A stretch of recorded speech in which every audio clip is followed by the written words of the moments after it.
J'ai volontairement choisi de ne pas commencer par la partie financière, parce qu'il me semble indéniablement que les deux premiers outils dont je viens de vous parler sont fondamentaux. Parlons maintenant de ce qui va se passer au sein des entreprises. Et volontairement,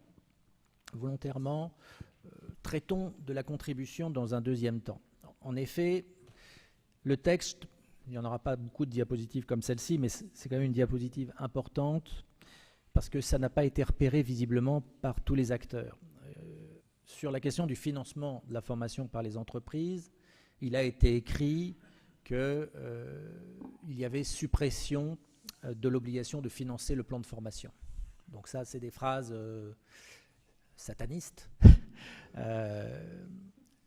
Les entreprises ont toujours l'obligation de mettre en œuvre un plan de formation et l'obligation de financer le plan de formation. C'est écrit.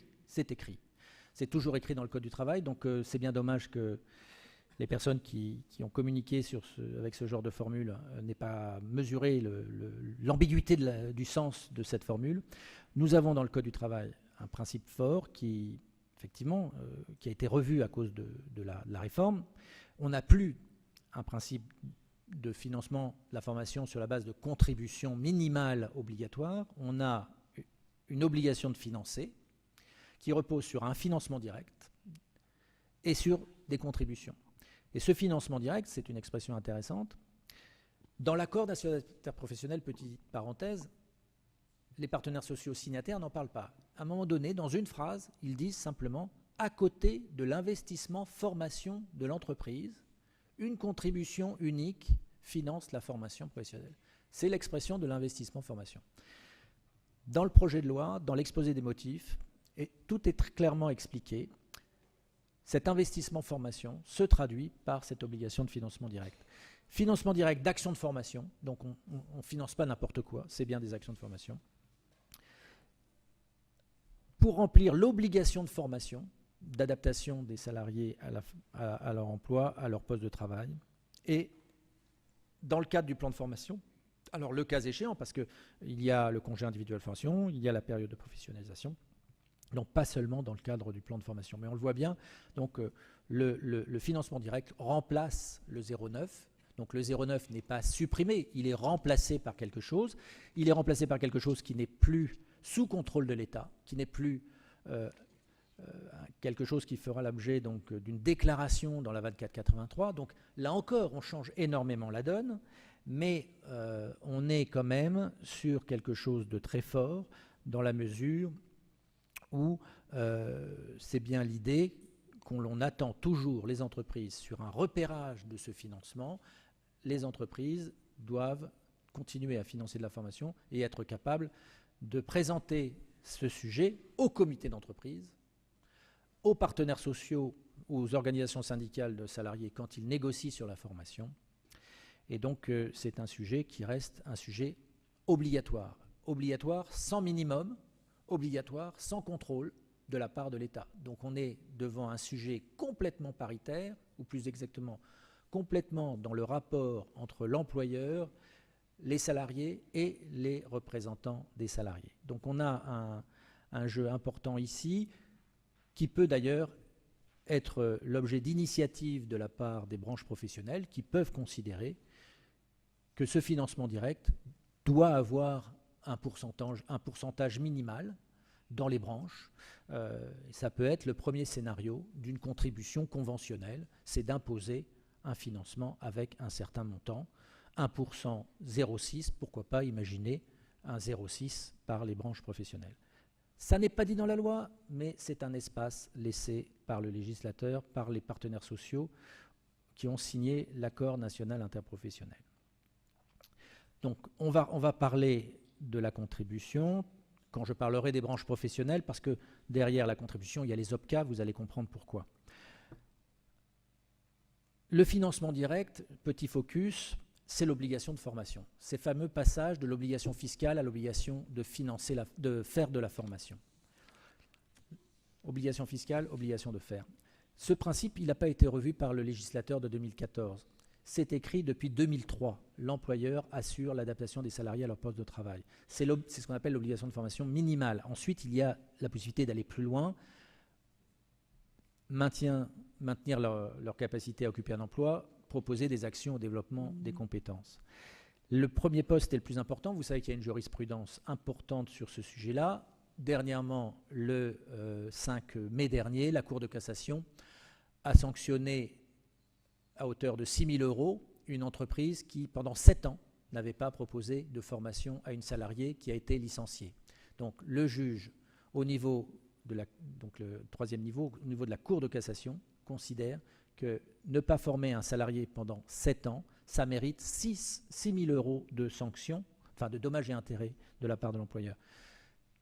Je fais cette transition, je me sers de ça pour la transition parce que l'entretien professionnel, comme ça, en apparence, on se dit, mais on a déjà entendu parler de ça, l'entretien professionnel, encore quelque chose qui s'impose à l'employeur, mais derrière l'entretien professionnel, il y a justement ce principe de sanction possible de l'entreprise qui n'a pas formé ses salariés. Donc, on le voit bien, le plan de formation, c'était l'outil majeur du système pendant 40 ans. Avec l'entretien professionnel, on retrouve notre individu salarié. C'est l'employeur qui doit, tous les 2 ans, lui proposer un entretien sur son évolution professionnelle. Et au bout du 3e entretien professionnel, on fera un état des lieux. Et cet état des lieux, il est très intéressant d'en décrire les critères. 3 choses devront être repérées. Est-ce qu'au cours de ces 6 ans, le salarié a suivi une action de formation? Est-ce qu'il a bénéficié d'une progression salariale ou professionnelle? Est-ce qu'il a acquis des éléments de certification par la voie de la formation ou par la voie de la VAE? Et si 2 de ces critères sont atteints, il aura rempli ses obligations vis-à-vis de son salarié. Si un seul de ces 3 critères, voire aucun de ces 3 critères ne sont respectés, il devra abonder de 100 heures le compte CPF. Alors comme ça, on se dit 100 heures, c'est pas grave, c'est que des heures. Mais on sait que ça se traduira par une enveloppe financière qui sera versée à l'OPCA. On sait maintenant le montant, enfin il y a un projet de décret dans lequel est mentionné le montant forfaitaire qui accompagnera ce versement. Donc si on en reste à la hauteur de ce qui est prévu, c'est pas 9,15 € comme pour la portabilité du DIF, c'est 12 €. Alors on est loin des 6 000 € de tout à l'heure, mais ça c'est la Cour de cassation, c'est quand il y a un conflit, quand ça va devant les tribunaux.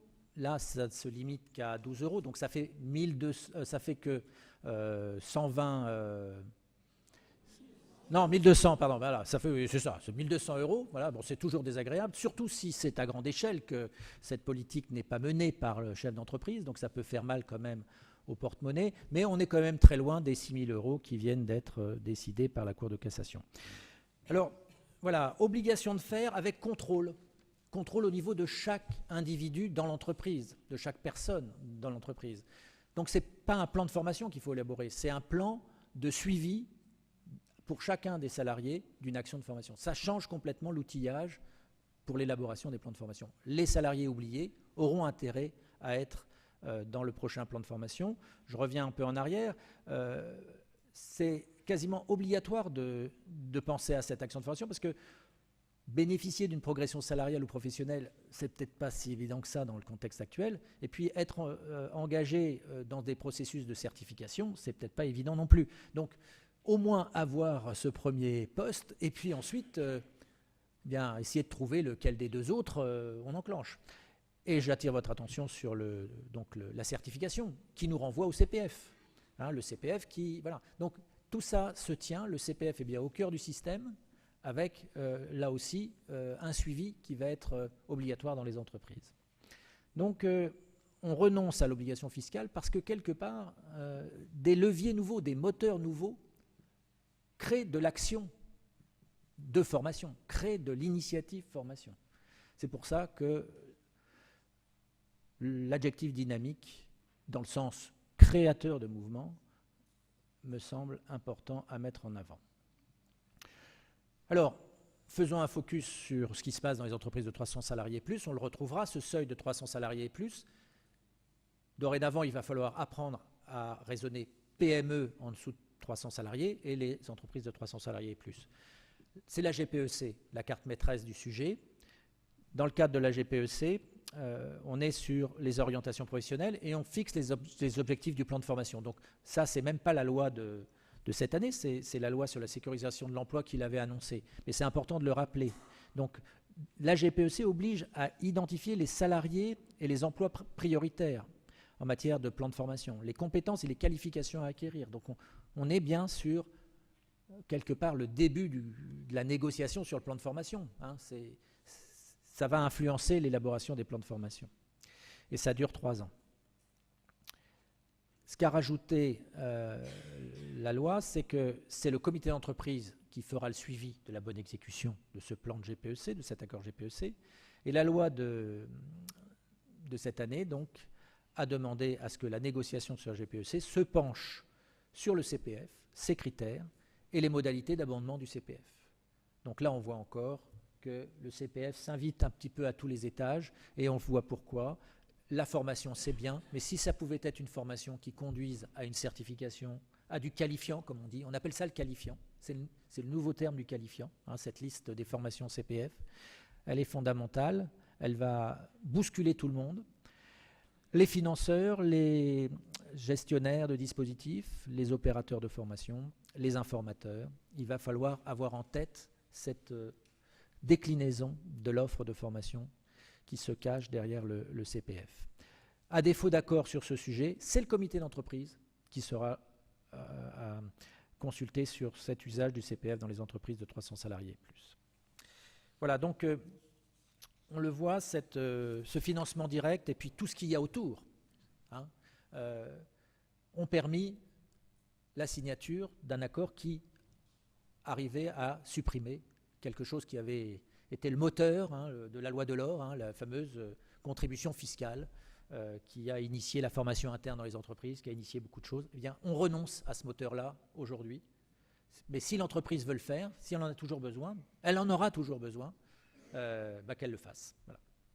Effectivement, on voit que les règles du jeu changent, la façon d'aborder les choses change. Le salarié est plus acteur de sa formation au sein de l'entreprise.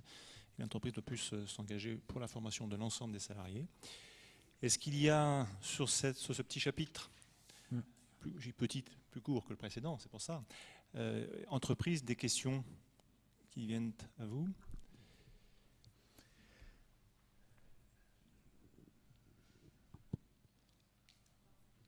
Alors oui, alors, je vais passer le micro.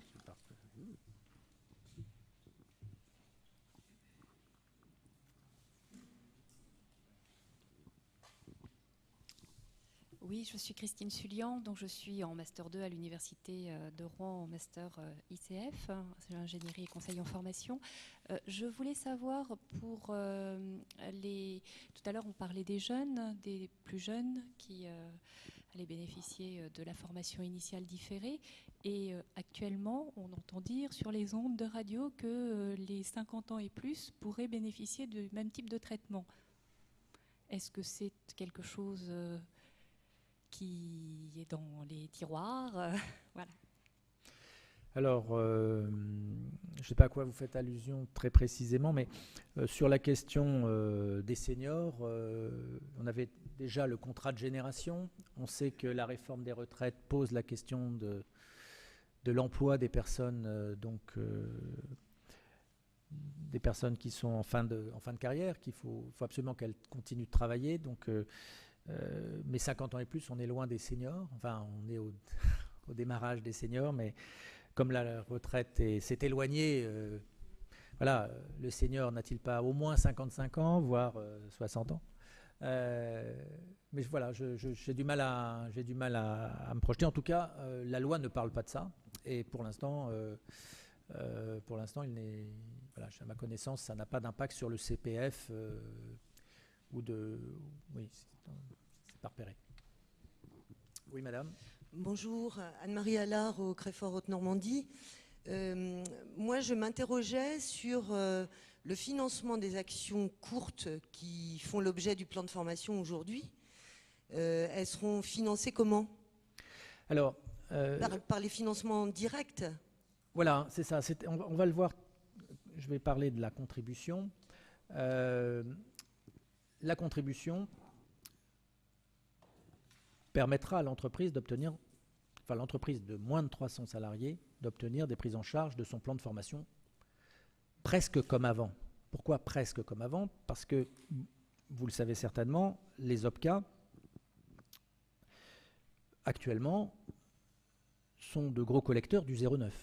C'est la première collecte des OPCA. À partir du moment où ils ne collectent plus autant au titre du plan de formation, naturellement, à l'avenir, les OPCA ne financeront pas autant le plan de formation des entreprises. Donc, dans la logique des signataires, dans la logique du législateur, ce fameux financement direct, on n'a pas besoin de lui imposer un montant. Il y aura de la dépense. Il y aura de la dépense. Et donc, ces fameuses actions courtes, en première ligne, il y aura l'entreprise. Alors, naturellement, elle pourra aussi traduire ce financement direct par un versement volontaire à l'OPCA, mais la question est de savoir quelle est la nature de ce versement volontaire. Est-ce que c'est un versement volontaire qui rejoint une mutualisation, qui rentre dans une logique de collecte avec mutualisation, ou est-ce que l'OPCA fonctionne comme une banque en offrant, ou comme un prestataire qui offre un service de gestion, qui offre des accès à des prestations? Et donc, il y a aujourd'hui une grosse réflexion sur cette nouvelle relation qui pourrait reposer donc sur des versements directs. En tout cas, pour rester sur le thème, le deuxième thème, le thème de ce financement direct, le financement direct va financer les plans de formation des entreprises. Ça va être en principe cette source-là qui sera la source première du financement du plan de formation des entreprises. D'où la question de savoir si, pour un certain nombre d'entreprises, c'est si pertinent que ça d'être dans une internalisation de la gestion. Est-ce que les branches professionnelles ne doivent pas permettre l'externalisation de la gestion en proposant ou en imposant une externalisation d'une partie de la dépense directe? La loi n'interdit pas d'aller plus loin que le 1%. La loi n'a pas voulu donner de mode d'emploi de cette initiative conventionnelle. Je l'ai dit, elle ne dit pas que les branches doivent négocier sur une contribution conventionnelle. Et on peut très bien avoir une posture qui consistera à dire mais c'est aux entreprises, avec leur OPCA, de décider. C'est le thème de tout que je vais aborder. C'est-à-dire, c'est un vrai dilemme pour la négociation qui s'ouvre, puisqu'il y a des outils, il n'y en a plus que 20, 20 OPCA. Qu'est-ce qu'on fait de l'OPCA dans cette nouvelle architecture du système? Est-ce qu'on lui garantit des flux de financement comme avant, ou est-ce qu'on considère que non, il y a un contexte, non, les entreprises sont soulagées du 1,6, elles n'ont que 1% sur le dos, le reste, elles assument à leur niveau la dépense directe. La dépense directe n'est pas contrôlée, la dépense directe il n'y a plus de contrôle de l'administration, il n'y a plus de règles d'imputabilité. Ça doit être plus facile, Donc, laissons les entreprises faire leur plan de formation plus facilement, puisque c'est la philosophie de 2014. Mais c'est une vision qui se concentre sur un aspect du sujet, la fameuse complexité de la définition de l'action de formation. À ce qui paraît, c'était un vrai casse-tête, nous disent certains acteurs. Il m'avait semblé, moi en tant que juriste, que la circulaire de l'administration faisait des contorsions pour permettre de plus en plus de choses dedans, à faire dedans. Donc, en tout cas, voilà, tout ça, c'était certainement beaucoup d'énergie inutile, beaucoup de gâchis en termes de contrôle. C'est après tout l'argent de l'entreprise. Donc, si elle achète n'importe quoi, si elle fait des formations courtes qui ne servent à rien, ça la regarde. Donc, en tout cas, on renverse le paradigme. On ne part plus d'un budget prédéfini avec un responsable de formation qui se dit « Ah, qu'est-ce que je vais faire de mon budget de formation ?» Enfin, je caricature, mais c'est ça la philosophie de la loi. C'était il y a un budget. Eh ben, s'il y a à la tête de la formation dans l'entreprise quelqu'un qui ne sait pas ce que c'est que la formation professionnelle, il peut se dire il faut que je dépense mon budget. Non, il faut construire une politique de formation. Alors, on pense qu'on est arrivé à ce degré-là de maturité de la fonction formation dans les entreprises. Donc, il n'y a pas de raison de craindre que cette politique de formation qui existait dans les entreprises, tout d'un coup, elle disparaisse parce qu'on supprime le moteur de la contribution minimale obligatoire. Vous voyez le changement, hein. On considère que le vélo est lancé, le cycliste sait passer toutes les vitesses, il ne va pas se casser la figure, il n'y a pas de raison que les budgets soient coupés, il y a bien toujours l'obligation de financer un plan de formation, mais c'est vrai, en tant que juriste, je dois le dire, une entreprise qui dirait l'année prochaine, je suis désolé, messieurs, mesdames du comité d'entreprise, je n'ai pas les moyens d'offrir un plan de formation, eh bien, il peut très bien avoir cette attitude-là. Il peut très bien dire il n'y a plus d'argent pour la formation l'année prochaine. Juridiquement, l'administration du contrôle ne peut pas faire un redressement et l'État ne peut pas récupérer 0,6 ou 0,9 parce que la dépense n'a pas été atteinte. Si le versement du 1% a eu lieu, l'entreprise a rempli son obligation. Voilà, c'est le principe de responsabilité.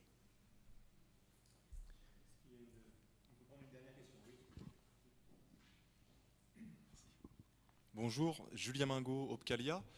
Toujours sur cette question de l'action de formation, vous l'avez rappelé, hein, l'imputabilité disparaît, entre guillemets. Est-ce qu'on peut imaginer que demain, finalement, l'employeur réponde à son obligation d'adaptation au poste de ses salariés en leur faisant suivre des actions qu'aujourd'hui on ne considère pas comme étant de la formation, et je dirais même qu'on considérerait demain comme étant plutôt de l'information ou des choses plutôt informelles? Alors, c'est toute la vertu de la phrase financement direct pour mettre en œuvre des actions de formation. C'est écrit dans le Code du travail. Donc moi, le juriste que je suis, considère que le mot action de formation renvoie à la définition du Code du travail et on a donc des critères. Donc ces critères, par rapport à une simple action d'information, et en particulier la question du programme, la question du suivi, la question de l'émargement, la question de l'évaluation, voilà, s'il n'y en a pas, il manque des choses. Alors, qui va contrôler? Le comité d'entreprise? Il faut qu'il se forme un petit peu, je crois, hein, parce que comité d'entreprise...